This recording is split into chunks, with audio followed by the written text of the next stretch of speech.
आज लखनऊ में बीजेपी के कर्मठ कार्यकर्ता सुरेश चंद उपाध्याय जी से मुलाकात हुई और उन्होंने चुनाव को लेकर मीडिया को बताया कि राष्ट्रहित में मतदान करना बहुत ही जरूरी है।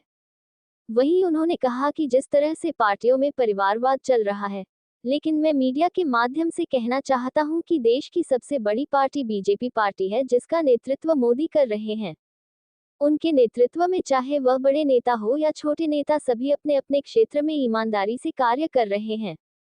पार्टी के द्वारा बहुत से कार्य किए गए हैं जिनका की विवरण सभी लोग जानते हैं, जैसे कि राम मंदिर निर्माण, महिला सुरक्षा, गरीब बच्चों की शिक्षा, चिकित्सा, स्वास्थ्य आदि कार्य। वहीं उन्होंने कहा कि आज देश क्या विदेश में भी मोदी जी का सभी लोग सम्मान कर रहे हैं और लोग ये भी कहते हैं कि मोदी जैसा प्रधानमंत्री हर जगह हो। और वही हमारे लखनऊ के सांसद पद के प्रत्याशी राजनाथ है, जिन्होंने लखनऊ वासियों को एक जगह से दूसरी जगह जाने के लिए कितने फ्लाईओवर दिए हैं कि लोगों का आवागमन सरल हो गया है। साथ ही यह भी कहा कि वह एक साफ छवि के सम्मानित नेता हैं। वहीं गठबंधन को लेकर उन्होंने बोला कि कोई भी पार्टी हम लोग की रेस में है ही नहीं, क्योंकि आने वाला समय ही बताया कि कौन जीतेगा, क्योंकि जनता चाह रही है कि हम लोगों को पूरी 80 की 80 सीटें मिलेगी।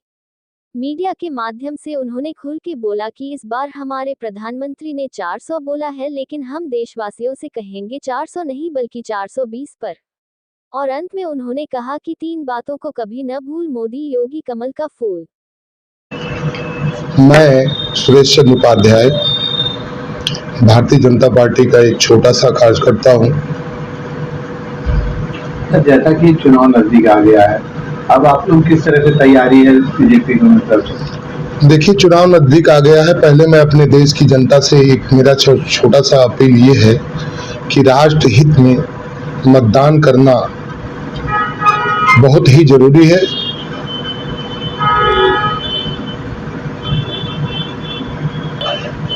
जैसा कि अभी देख रहे हैं आजमगढ़ जैसी सीट पे, जैसे अभी परिवारवाद अभी भी जैसा चल रहा है, बीजेपी और सपा जैसे वो एनडीए दोनों से इन्वेक्ट हो गए, कांग्रेस और सब। उनको क्या लगता है परिवारवाद क्या कहाँ तक सक्सेस होगा? देखिए, ऐसा है, परिवारवाद जैसे भारतीय जनता पार्टी हमारी राष्ट्रीय इस समय देश की सबसे बड़ी पार्टी है, देश की सबसे बड़ी पार्टी है। और हमारे प्रधानमंत्री माननीय मोदी जी ने उनकी उपलब्धियों को पहले मैं आपको बताऊं। उन्होंने राम मंदिर, नई शिक्षा नीति,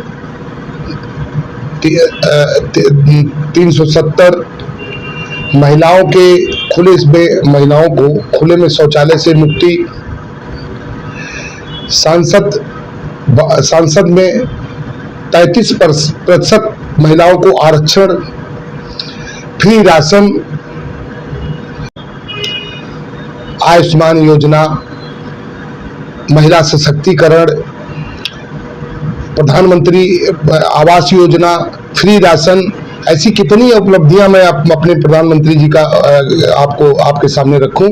हम लोग तो बहुत गर्व करते हैं ऐसे प्रधानमंत्री से, जो कम से कम 24 घंटे में 20-20 घंटे केवल देश के विषय में सोचता हो, देश के विषय में के लिए जागता हो, 4 घंटे आराम करते हैं। ऐसे प्रधानमंत्री के एक कार्यकर्ता होने के नाते मुझे बड़ा गर्व होता है ये भैया, कि जिसके 45 साल से बड़े बेटे हो चुके हों और आज तक उनके ऊपर कोई दाग नहीं लगी हो, ऐसे जो है नेता को नहीं लोग पसंद करेंगे तो किसको पसंद करेंगे? जनता बिल्कुल चाह रही है हमें 80 की 80 सीटें मिलेंगी, क्योंकि ये हमारे एक बात बताइए आप कि आज एक समय था जब महिलाएं घर से बाहर निकलने के लिए सोचती थी। आज भयमुक्त नहीं, भय मुक्त समाज हो चुका है। आज भय मुक्त समाज हो जाता है, गुंडों की कहीं पता नहीं है। आज कम से कम रात में अगर हम लोग अपने घर पे सोते हैं तो बिल्कुल शांत और भयमुक्त होकर के सोते हैं। ये हमारे उत्तर प्रदेश की स्थिति है। ये किसने किया? हमारे माननीय मुख्यमंत्री बाबा। इस लोकसभा चुनाव में मतदाताओं को क्या संदेश देना चाहिए? मैं इस लोकसभा चुनाव में मतदाताओं से मेरा ये अनुरोध है, अपील है कि इस बार इस बार अगर हमारे प्रधानमंत्री जी ने 400 पार बोला है तो हम कार्यकर्ताओं और हम जनता से हमेशा अपील करेंगे और कि इस बार 420 पार, और लखनऊ बोले 5 लाख पार।